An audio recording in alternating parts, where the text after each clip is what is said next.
안녕하세요, 여러분. 모더니즘 하면 혹시 좀 낡고 어려운 예술 사조 이런 거 떠올리시나요?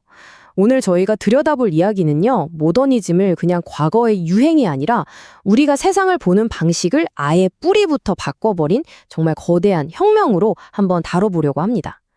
본다는 이 평범한 행위가 어떻게 권력이 됐는지 그 혁명의 순간으로 지금부터 저랑 같이 한번 들어가 보시죠. 바로 이 질문이 오늘 이야기의 핵심을 꿰뚫는 질문이라고 할 수 있겠네요. 인류의 주된 감각이 듣는 것에서 보는 것으로 옮겨가던 그 엄청난 전환점. 자, 지금부터 그 현장 속으로 들어가 보겠습니다. 자, 근데 이전의 세상을 한번 상상해 보세요.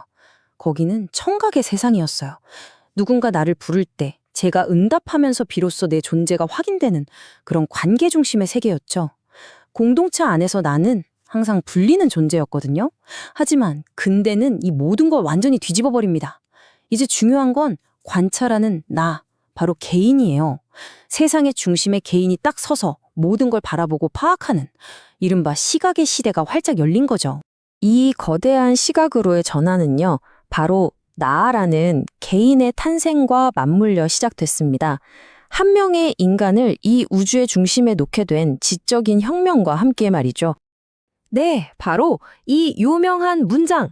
이게 바로 근대적인 개인이 태어났다는 신호탄이었습니다. 다른 무엇보다도 독립적으로 생각하고 의식하면 주체, 나가 모든 것의 출발점이 된 거예요. 이걸로 나는 세상과 분리돼서 세상을 관찰하고 분석하는 독립적인 관찰자의 지위를 얻게 된 겁니다.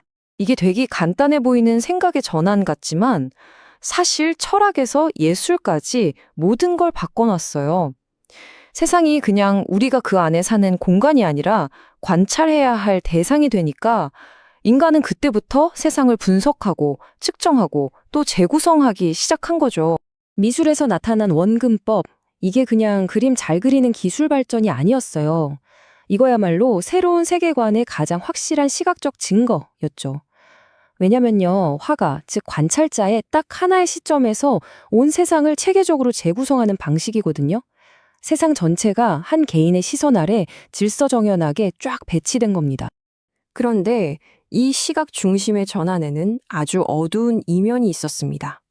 보는 행위가 곧 통제하고 감시하는 도구로 변질되기 시작한 거죠. 이 파놉티콘이라는 건축물은 시각이 어떻게 권력으로 작동하는지를 정말 극명하게 보여줍니다. 이름 자체에 그 뜻이 다 들어있어요. 모든 것, 펜을 본다, 옵티콘. 파놉티콘의 설계가 정말 천재적이면서도 소름 돋는 이유는요, 그 핵심이 끊임없는 감시에 있는 게 아니라는 점이에요. 감시당할 수도 있다는 그 가능성 자체에 있는 거죠. 수감자들은 보이지 않는 시선을 스스로 마음속에 품게 되고 결국 자기 자신을 검열하고 통제하게 되는 겁니다. 바로 이겁니다. 이게 바로 근대적 감시의 핵심 원리예요. 그리고 이 원리는 그냥 역사책 속에 있는 옛날 개념이 아니라 오늘날 우리 현실과 아주 직접적으로 연결됩니다. 보세요. 파놉티콘의 원리는 우리가 매일 쓰는 기술 속에 그대로 살아 숨쉬고 있어요. CCTV, 소셜미디어, 내 검색 기록까지 전부요.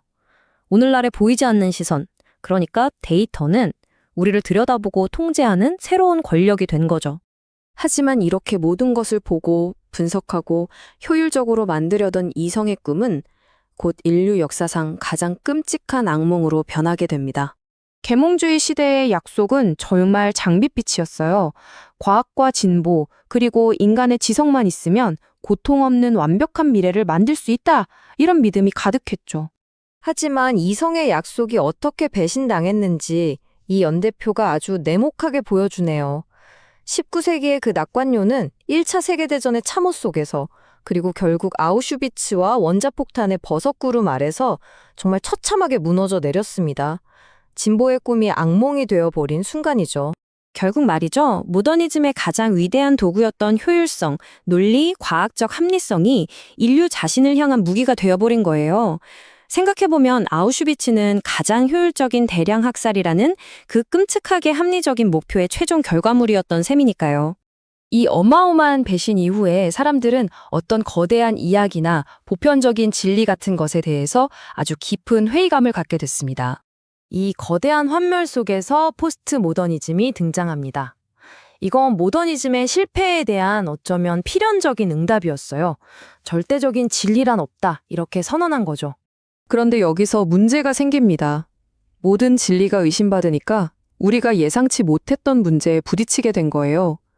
너의 진실, 나의 진실, 각자의 진실만이 존재하는 세상이 열려버린 거죠. 이게 바로 오늘날 우리가 마주한 분열의 풍경입니다.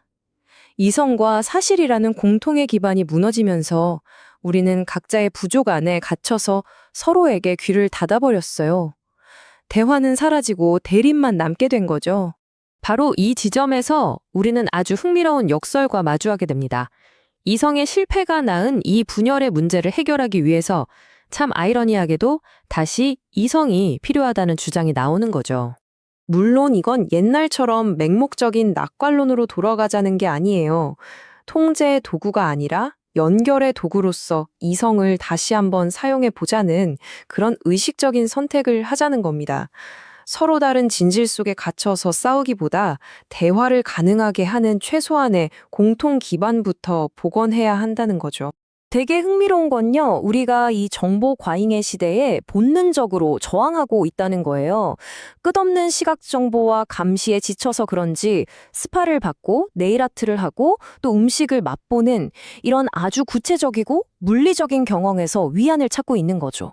이 유리 건물이라는 비유가 오늘 우리가 짚어본 역사의 흐름 전체를 정말 잘 요약해 주는 것 같아요. 우리는 이성으로 모든 것을 투명하게 보려고 했지만 그 차가움에 질려서 결국 건물을 부수고 뿔뿔이 흩어졌습니다. 이제는 그 흩어진 파편들 사이에서 대화라는 최초의 설계도를 다시 펼쳐야 할 때라는 의미겠죠. 자, 다시 처음으로 돌아가서 본다는 행위에 대해 생각해 봅니다. 모든 것이 감시당하고 진실마저 분열된 이 시대에 우리는 서로에게서 무엇을 보기로 선택해야 할까요? 이 질문을 여러분께 남기면서 오늘 이야기 마치겠습니다.